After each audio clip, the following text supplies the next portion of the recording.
सुमिति कर भाई बड़े मेडिकल दुकान कोइले बड़े आई को बॉम्बे से जादू जी लौट रहे तो बॉम्बे के भाषा 7 साल पर आई ले जाता मैं तेरे को मेरे को बोल के दिमाग खराब कर दिलो आओ अगरबत्ती दिखाओ तो रहले ओम जयंती मंगला काली तले जादू जी लेकर गए दुकानदार 5 कंडोम दो तो कंडोम असली शब्द ना हो एक और प्रचार मास्टर लोग कराता है स्कूल पर लिखाता ना जनसंख्या नियंत्रण हेतु जस्ट एज मेडिसिन दवा एक और भैया को लेकर भाई साहब थोड़ा शिष्टाचार से बात कीजिए ना पहले करिए हमको जरूरत है भारत सरकार का चला हुआ फरमान है 5 कंडोम दो पैसा लो भाई साहब थोड़ा शिष्टाचार से बात कीजिए ना और बॉम्बे रह रहे गौरमात कोइलू अरे तो इसमें शिष्टाचार की क्या बात है हमको दवा का काम है 5 निकालो कंडोम भाई साहब शिष्टाचार से बात कीजिए अब वो यादव जी बोल रहा है चैनवा सरकार के मशीनिया बोहरी निकाल रहे कहले के शिष्टाचार से बतियाओ बन कहले के हे साहब ज्यादा के 4-5 गो शेरवानी सूट दे द बारात करे जाए वाला ये बुरियात करे एमे अश्लील बताओ अब यही तीज के का भइल इनकर मेहरारू जिदिया को लिंका के लेके गली दुकान पर मॉल के कहली कि हम 5000 के साड़ी किनब कहले के 5000 ले कट पीस ना हो के ठीक बा अकेले गोइली ना गोइले तबे हम जानी राहुल भैया कितना तेज बढ़े अरे वो सबसे हम नहीं हो रहा करता नहीं दुकान में जाए कपड़ा के मेहरारू के संगे ना लजवा दी है 5 गो और को हकी खड़ा बड़े आ तू खड़ा बड़ा मेहरारू खड़ा बिया साड़ी निकाली तले लाई ना लगी साया बेला लाई ना लगी लजा जाला मन भैया पहिनो के 120 नंबर पाछा निकाल मरद लाजे काट हो गया अब गोइली बेचारी कहली कि 5000 के साड़ी निकाली जा दो जी निकाल ले कहले के पैसा कहली पैसा ले ली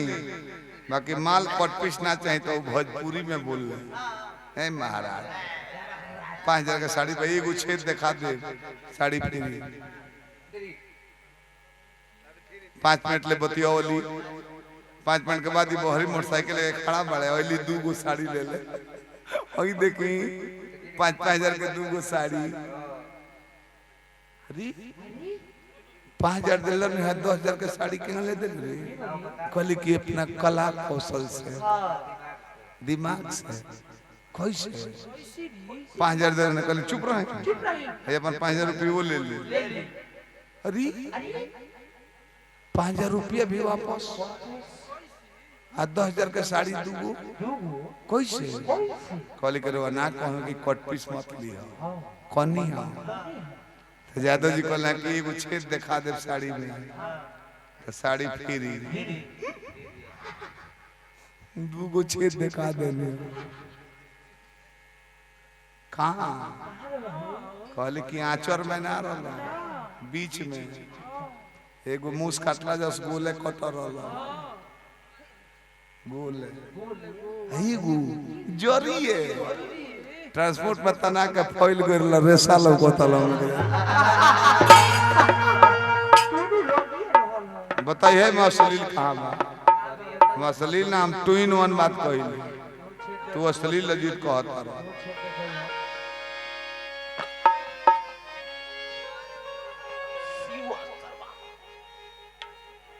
पहले से रहो दिल्ली वाली लड़की बिया आ बिहारी बाबू रहल है अपना भोजपुरी समाज के बिहार का होकर चाहे यूपी के हो तो यूपी में भोजपुरी हमने के बनारस ले चले थोड़ा बहुत हल्का झलक जला इलाहाबाद में न तो हर यूपी में ना चले भोजपुरी हमने के पूर्वांचल क्षेत्र तो अपना की हाल लड़की में कोनो काम लगी तो तारा अपना मोटरसाइकिल से ले जाए पड़े गार्जियन के ना तो टेम्पू भाड़ा पड़ा दिल्ली में ना कौन अनजान मोटरसाइकिल लाओ कार वाला एक्सक्यूज मी लिफ्ट में प्लीज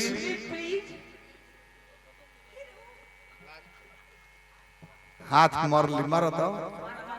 ड्राइवर हम लोग बिहारी हैं क्या बोल रही है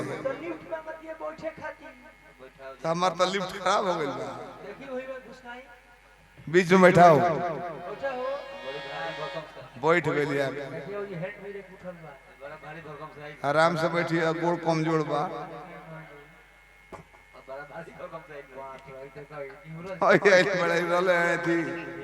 जन सुराज के पार्टी से ओ लाजा निकलत नहीं खसा बहुत मैं अथी के पार्टी हो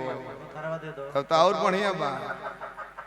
बिहार में कोई जगह से लड़ो सीट ना आइल अगली बेर आई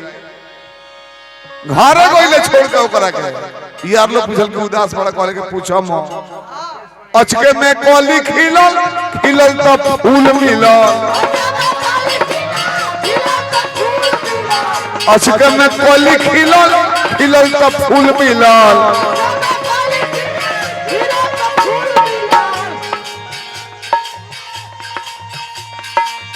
दिल घूमे गइल रहनी कार से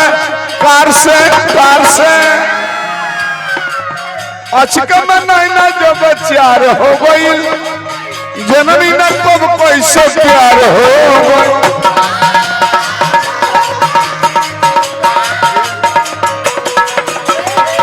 अचके में नैना जब चार हो गई जननी न कब कैसे प्यार हो गई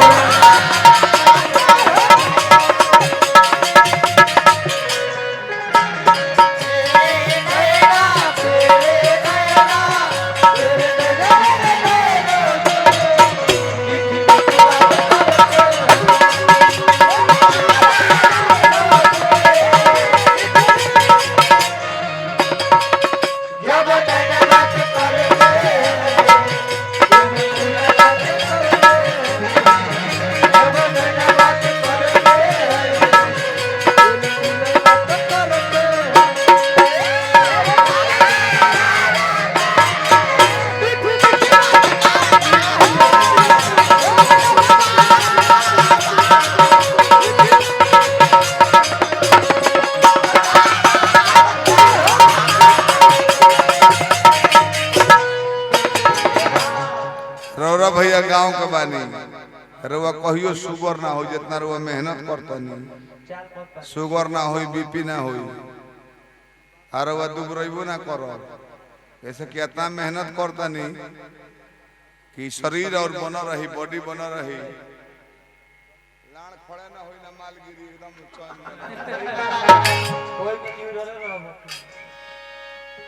हम जानता नहीं मेहनत करे वाला कोई बीमारी ठीक रहेला तो हमनी के तो अब शुगर हो गई बनू सनी हमनी के ऐसे व्यवस्था नहीं के बनो खाली पुलंगी शुगर आओ पर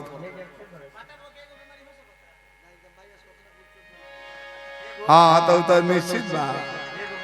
दिक्कत ओमे नहीं के दिक्कत बाकी तहार मता को जानी वाली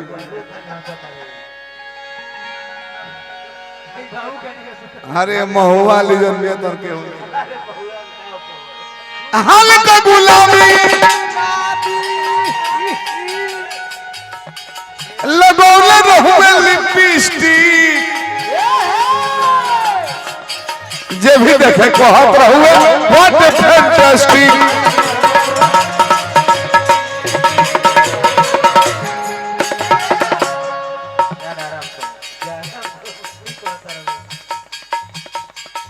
मलिकार में जितना पावर बा तेजी बा